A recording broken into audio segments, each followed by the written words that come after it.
let us go ahead and take a look at the slice tools inside of Photoshop.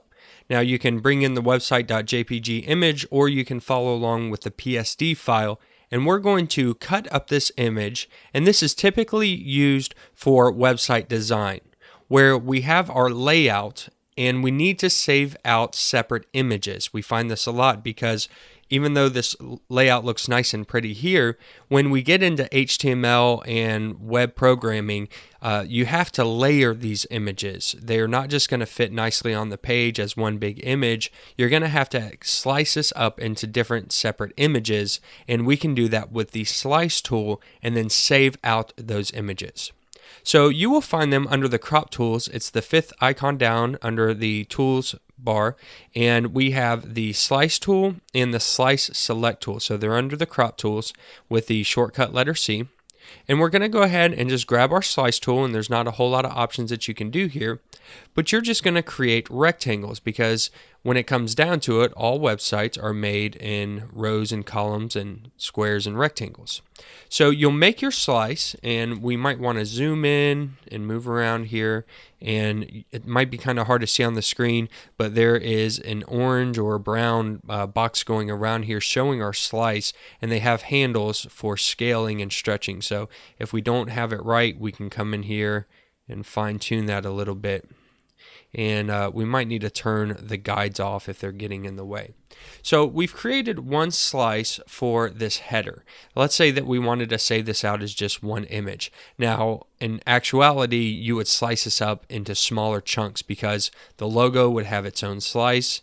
Each one of these buttons would have their own slices, and this search and sign-in boxes at the end would probably be sliced separately too. But we'll just keep it nice and simple for now. So we have that. Now let's slice out the next section, which is this image where this bear is, and we're going to start where these gray boxes are. So we're going to go ahead and slice, and as we get close to the other slice, it'll snap to it, and that's what we want. We really want to be snapping these together, because any space that you create or anything that hasn't been sliced is still going to save out as an image. So whenever we export these, this top layer will export as an image, this will export as an image, and it fills in the rest of the information and exports out this bottom as an image too. Even though we haven't sliced it up, it has to say, well, with this image, this piece still needs to be exported. So you want to make sure that you don't have any spaces in your slice, because if you slice and say we create a really thin space between these two, there's actually going to be 4 images here. It'll save out that space in between, and we don't want that. So we'll need to go ahead and slice out this bottom. Now this bottom is going to be a little different. Maybe we need to slice out these individual pieces. And so what we can do is we can shrink this and slice it, or we can just keep slicing the way that we see fit, and Photoshop will figure this out for us. So now it knows, even though we came up in the middle to slice up this image, it knows that now we have, and you can see the numbers here, 1, 2, 3, 4, 5 slices. So we can keep doing that. We can keep slicing up the image as we see fit. So let's go ahead and maybe this is a section that needs to be separated. And these guides sometimes can hinder your workflow, and you need to turn them off because it'll try to snap, and we don't want that. And then we'll do this one.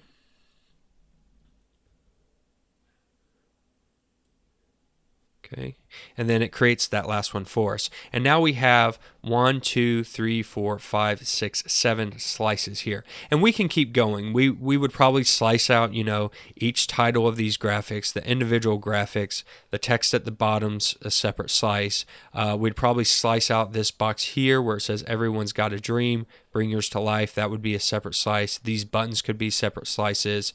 And if we were to select, let's just say we sliced out this button, Photoshop knows to create the rest of the slices for us, because we can't just slice a random thing in the middle. It has to fill in the other information around it. So it creates a slice here, here, here, and here, and they're all going to be images. So even if we slice out a little piece, Photoshop knows to fill in the rest of the information, because you have to have those when you build out the website, or it's not going to work correctly. So I'm just going to undo that. We won't worry about that now. We'll just work with these 7 just so you can see. And now we have these ready to go. So we can continue manipulating them. And as we begin slicing and moving things around, we might accidentally slice something that we don't mean to. Well, that's where we can use the Slice Select tool. It's more of a tool just for resizing and selecting things. If we go back over and we hold down the Crop Tool menu, and we have Slice Tool and we have the Slice Select tool. When we pick the Slice Select tool, we can select our slices, and you see they change from that blue to that orange or brown looking border, and we can move those slices around, but we're not going to create any new slices. So this will help us edit these if we need to. If we need to make something smaller or shorter, like say I shorten this up, well, now it's created another slice automatically for us because it knows that there needs to be something here. So now we have 8 slices, and I can go down and bring that to the bottom of again, and then it recalculates and says, okay, we got rid of that extra image, we're down to 7 slices. So this is a great way to come in, build out the way you want your website to look, and then once you have that completed, you can go ahead and export these out as separate images and rebuild them with your HTML or however you're doing your web design. So to export these out, we go to File, we go to Export, and Save for Web. And we can zoom out here a little bit so we can see what's going on. Now we can save out the individual slice, so if I just needed that one, I could go ahead and save that out, or I can click and drag and highlight everything, and then you can see we'll save all of these out individually. So when I only select one, you can see the rest is not highlighted. We're just saving out that one image, so we need to select them all to do that. We also have a Slice Select tool up here at the top for this reason, so that we can select individual slices. This was already selected for us along with the other tools. We can also toggle the slice visibility on and off. So if we don't want to see those, that's fine. But we'll go ahead and we'll select all of these, and let's just go ahead and make them JPGs so they're low resolution and easy to render out. And we can keep all the settings like we want them here. We're going to hit the Save button. It's going to ask us where we want to save that out, so we will just put it right here in our resources folder, and we can just call it whatever we would like. It's not going to be a PNG, it's going to be JPGs, so we can change the format here if we need to. We can also have HTML with these slices, and I'll go ahead and show you that here in a minute. When we save this out, we can save it with the HTML or just the images if we want. So we'll go ahead and hit Save.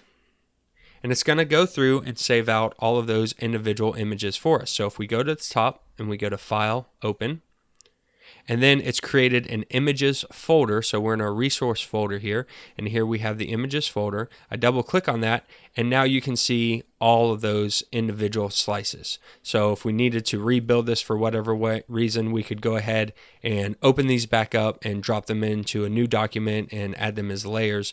But basically it's sliced up all of those into separate images, and this is what we'll need whenever we go into our web development program, or whenever we begin coding, we can push these images into their proper place. So it's made all those for us. And then finally, we have some options that we can look at. If we double click on any one of these slices, it gives us the ability to actually add some HTML information that we can save. You just saw that whenever we exported this out. So we can tell what type of slice we want this to be. Maybe we don't want an image, we just want a placeholder.